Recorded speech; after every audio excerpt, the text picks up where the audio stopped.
ใจไปเลยน้องลาคนที่ไม่มีผัวมาบ่แม่นเป็นเรื่องน่าบ่ถือว่าชั่วที่เคยเสียตัวให้กับผู้ชายผู้รักไปกันไม่ได้ก็หาเอาใหม่มันสิเป็นยาอย่าเสียเวลาของมีราคาที่ทิ้งซื่อๆคนเฮาเท่าไปสู่มือที่ทำใจซื่อซึมเศร้าเฮ็ดหยังอดีตผ่านมาให้คิดเสียว่า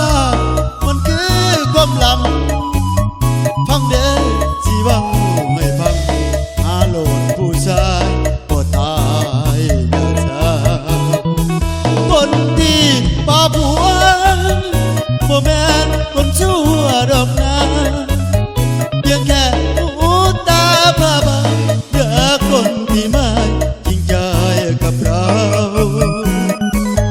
ผู้ชายคนนั้นมันคงบ่ดีพอสำหรับเธอ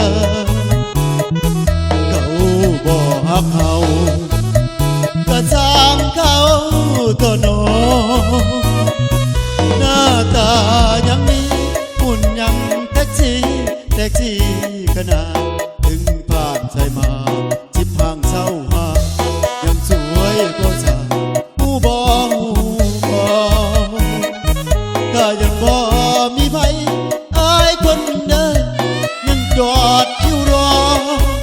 ยินดีจะรับทวงต่อจากคนนั้นนอที่มันบ่ชมหน้า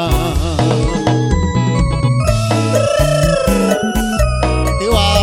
มอบให้ครับแม่ห้างทุกๆคนเด้อ